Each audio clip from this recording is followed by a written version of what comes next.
right, so what have we been talking about? The resurrection. Why have we been talking about the resurrection? Because people like me used to really have a problem with it. A lot of people, and like you. Many people have a difficulty.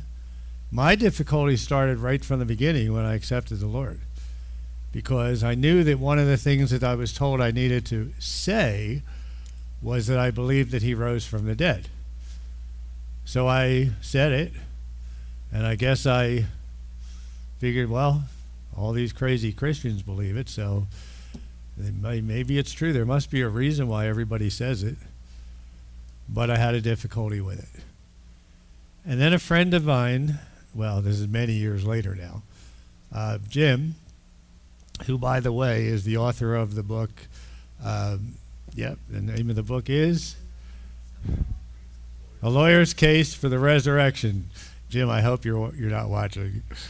But I know that he emailed me today and wanted to make sure that we were still doing it live, because he's putting it out on Facebook that we are doing this live, and also asking if we are recording them and archiving them. So yes, we are on our website, onemessiah.org, under teachings, and Best of Rabbi Don. So in that section, I think it's on the second line as of tonight anyway, the series is on there. We're on part 3 of 4.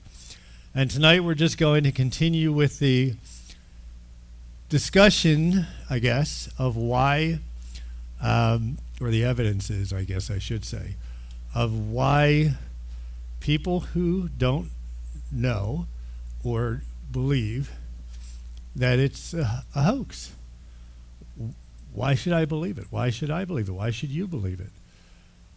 None of us were there any more than we were there to see Christopher Columbus. But because it's not a religious thing, Chris gets it and, Yeshua doesn't. There's a lot of stuff like you can't use the Bible to prove Yeshua's resurrection. Well, we talked about that in week 1. That yes, you can use the Bible. It is the most documented book ever. Ever. So yes, you can. Now, if it was the only book, people would have problems with that. But it's not the only book. So we'll continue with what I think is the dumbest of all of the things that people say as to why the resurrection didn't happen. And that is that everybody went to the wrong tomb. That's why he wasn't in there. Really. Joseph of Arimathea, yes? Who was he? Because he was an idiot, right? It was his tomb. He was just there 3 days before and stuck the guy in there, Yeshua, right? And he couldn't find it 3 days later. That makes a lot of sense, doesn't it? Hello? That makes a lot of sense, right? Not at all. It is amazing that people, it's not amazing, because I was just as bad, that people actually can believe that all these people who went to the tomb, including the owner of the tomb, 3 days prior, suddenly could not find it, or they mixed it up with the others. So that's one of the, what shall I say, proofs that he really wasn't, he didn't really leave the tomb. He didn't get out. He didn't resurrect. We just looked in the wrong place. So I don't want to waste a lot of time on that. That's just stupid. Okay? Then there's the one that he never really was killed. That the crucifixion never actually killed him. That he died, and then came back to life. Because he didn't really die. So I recognize that, you know, listen, when I was a kid, I had a friend, Bruce Goldstein, no relation whatsoever. His parents owned Goldstein's Funeral in Philadelphia on Broad Street. And he used to know how to freak me out. He'd come in with his stories, which I didn't believe half the time.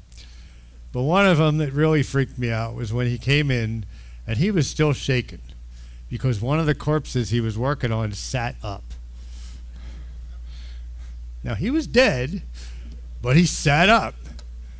Now, I can imagine, I don't want to say it, never mind. I could just imagine what would happen to me had that happened.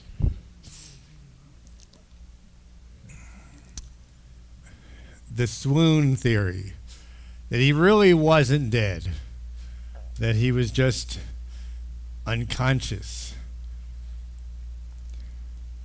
I really ask you to study what happens to your physical body in a crucifixion.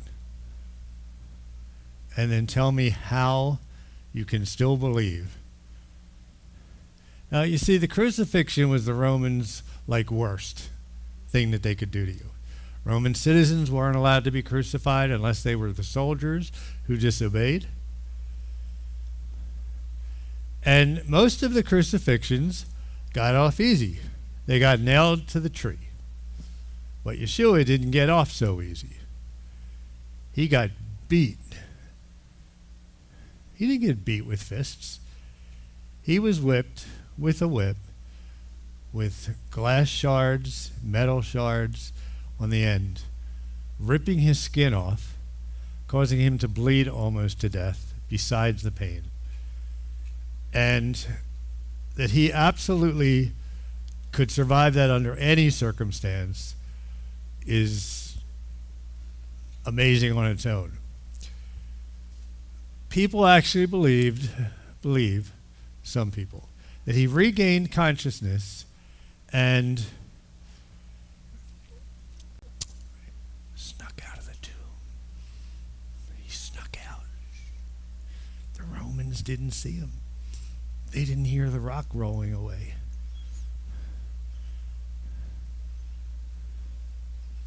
I would like to have any one of you bleed all over your body, be wrapped with about a 12-inch gauze, I'll just call it gauze, all around till you're a mummy, over your head, your mouth, your arms. And then try to get out of that in the best of health. And as you're trying to get out of it, you're ripping all your skin off because it's dried on. It's been there for 3 days.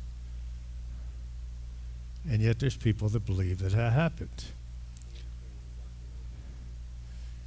He didn't roll the rock away. He just went, Shazam. Right?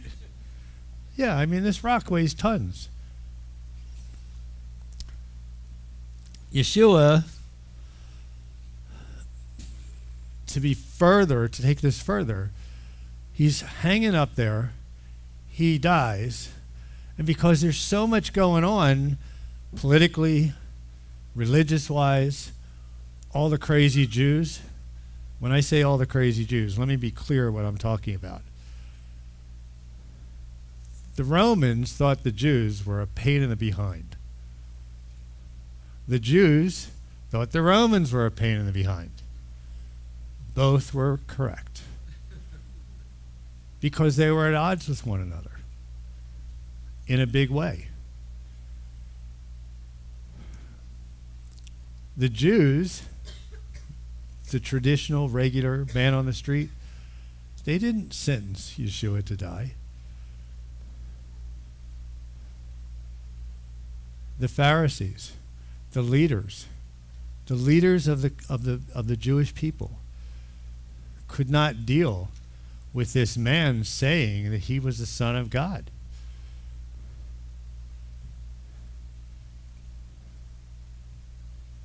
Unfortunately, today, many people still believe the Jews killed Yeshua. And then there's the argument, well, they didn't actually kill him. The Romans did it because they weren't allowed. Right? You ever hear that?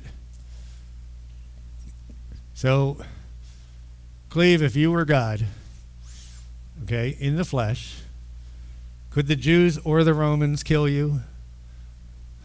Not a clue, not a way, no way in the world. Yeshua allowed himself to die to fulfill prophecy so that you and all of you online and I could be saved, healed. He allowed himself to go through that. He could have come down off of that cross like that. There was nothing holding him there but love. Nothing. And Pilate, knowing that if this poor guy actually,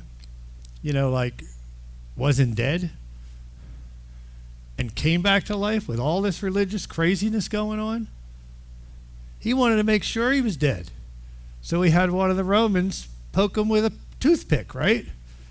A big long one with a metal spear on the end until he bled blood and water. Now, that's recorded by adverse witnesses and non-adverse witnesses. I'll say in recent history that it's become known that when blood and water come from your side, when you're pierced, it's proof that you died. Read it online. Read the science. He was dead.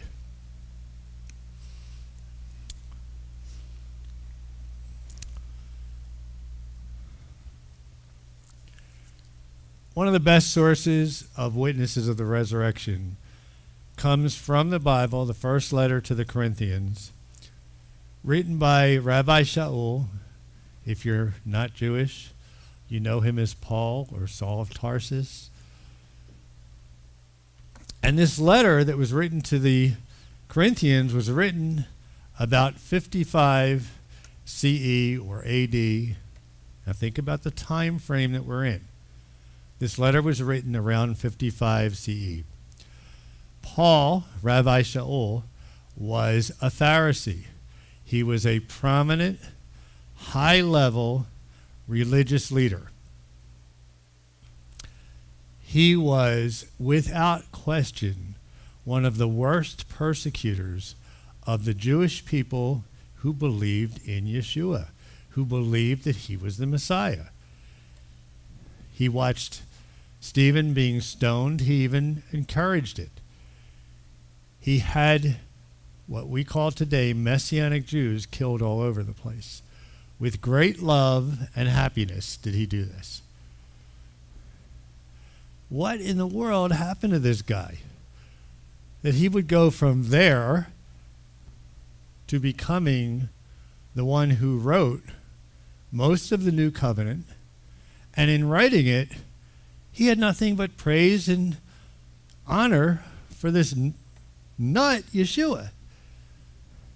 He had nothing positive to say. Kill him, kill all his followers, and boom, he has this little experience.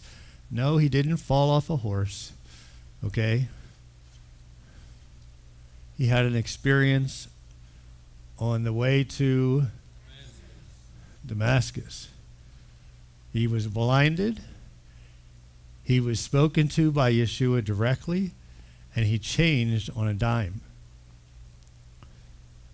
A major, observant, strict Jew.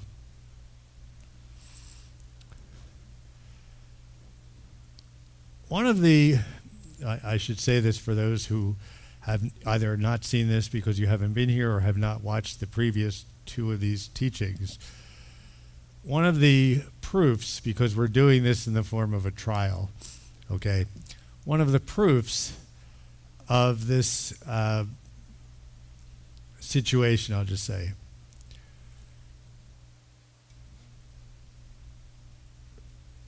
is that Paul became a devoted follower of Yeshua. Now, I just said that, he repeatedly declared his devotion, his unwavering belief, after all those years of being just the opposite. So would he then want to become part of the Messianic community? Yes or no? Yes, of course he would. But if you want to become part of a community, you don't go in there and say, I'm the one that killed everybody in your community. Right? That doesn't make any sense. Not a what? Not a first good impression.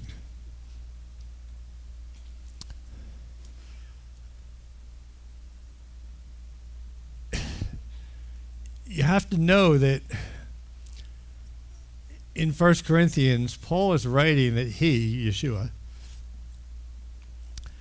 appeared to more than 500 people. Now think about this. A guy who hates him writes in 55 CE that he appeared before at least 500 people.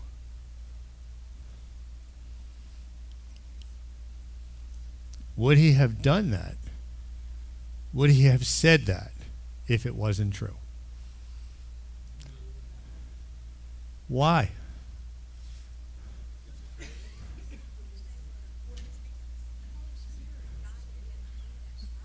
No, I'm not saying why did he write that. Well, maybe I did say that. Why would he write that down in 55 CE?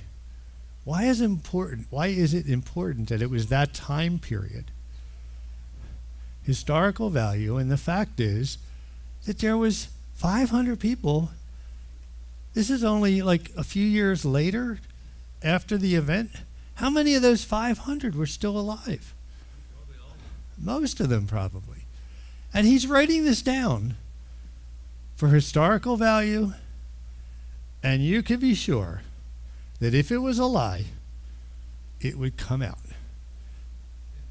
He wouldn't write if he didn't really have a change of heart, because when he gets his past belief, that's hard for anybody that never totally made it. For those of you on the internet didn't hear that, he wouldn't have written it down at all, because his past beliefs were such, and he spoke to so many people, and now he's done a 180, completely turned around, writes it down, does it in front of people that are still alive, and you know, and I know, two Jews, how many opinions? Three. You're not Jewish if you say three. You just, at least three. Let me tell you something. If it was not true, if it had not happened, and he wrote it down, him especially, it would be, they would have invented the typewriter just so they could do it, just so they could write it out.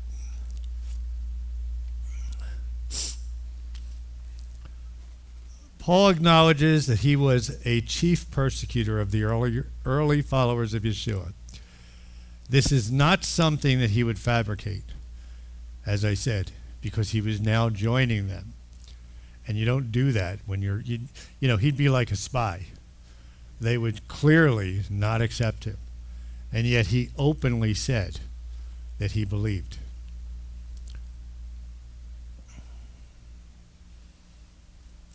And then there's the just as ridiculous theory that these 500 all had a mass hallucination. All at one time.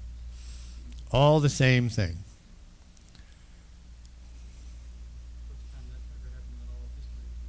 Not only would it be the first time that it's ever happened, but the most prominent psychologists today say it's never happened to two people, let alone 500, for them to have the same hallucination at the same time. And yet, because people don't know, they just say, well, there was a lot of grief.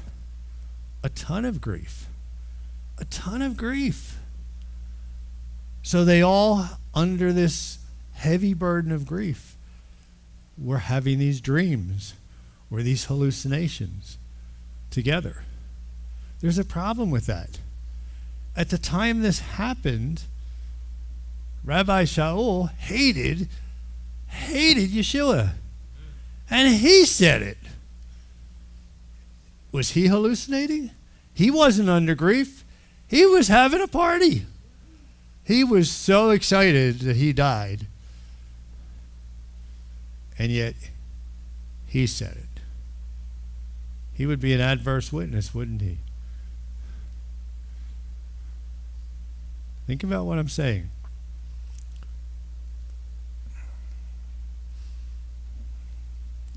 He wasn't in despair, guys. He was in joy because his arch enemy died. You know what's interesting also about the mass hallucination theory? It doesn't even attempt to address why the tomb of Yeshua was empty. There's so many holes in these theories if people will open their minds. Let's move on. The early followers of Yeshua were making a grand historical claim. They were not simply saying that they believed Yeshua was resurrected.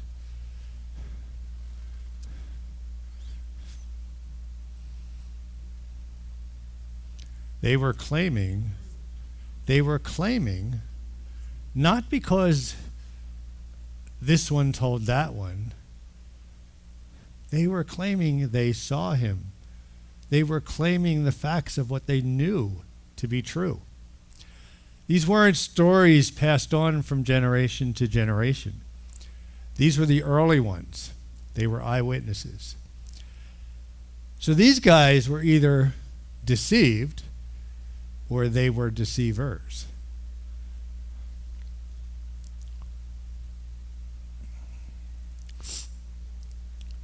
Now think about it. Let's not think about it. Let me do something crazy. 1, 2, 3, 4, 5, 6, 7, 8, 9, 10. If I pointed to you, look up, Mel. If I pointed to you, come on up here. Line up. Come on, line up. Line up. I know you don't know what's going on, and you never know what's going to happen in this crazy joint. Move over a little so you're on camera. Try to get a wider shot there. Okay, Mel, move to the left.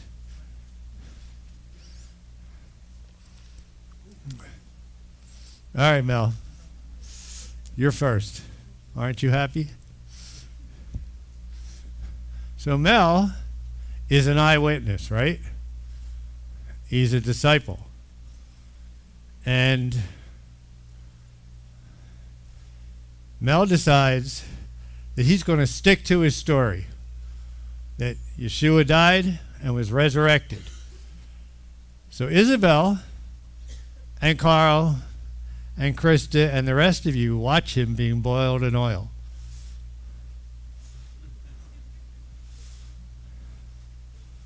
Right? Being boiled in oil. And now it's your turn.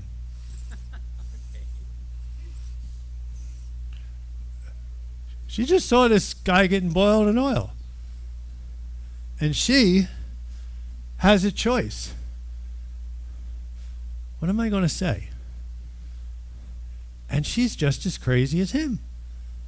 She says, yes, he died and was resurrected, and I saw him.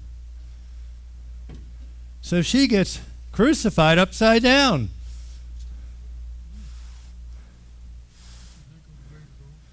Now it's your turn. That's good. Do you get the point? They're watching, they're seeing, they're the best friends, and they're experiencing in real life. And you know, we are all chickens. You know that, right? It would have taken a whole lot for these guys to continue to lie if it was a lie. Thank you, guys. You made it. It was almost your turn. There is a thing it's called the people is topics. All right.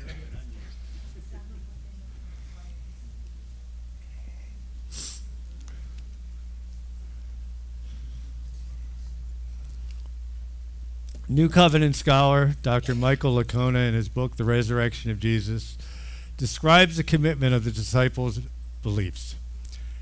Quote, modern martyrs act solely out of their trust in beliefs passed along to them by others. The apostles died for holding to their own testimony. They had personally seen the risen Yeshua.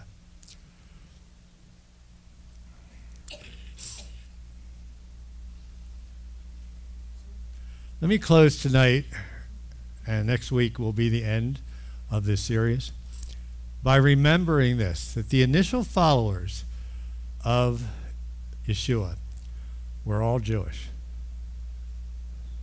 It was, I can't say whether it was as hard or harder, but in today's world, as a Jew, in a Jewish family, it's not easy to say that, well, I don't want to say it's not easy. It's easy for me to say, but it's not easy for my family to accept that I believe in this Yeshua guy, that he's the Messiah.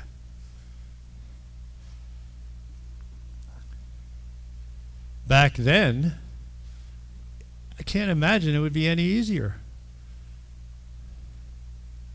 And yet, the believers back then were strong. And this world religion, which became Christianity, whose roots started with these Jewish people, has impacted the world like no other religion ever, and continues to do so. Even with the argument that you can't be Jewish and believe in Jesus. Wrong. Why in the world would you not do that? The most Jewish guy around.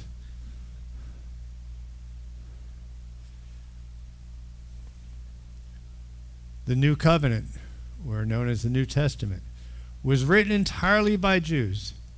Maybe Luke, maybe Acts weren't. There's an argument. I don't think there's really an argument because Luke was a doctor and we all know Jewish doctors, right?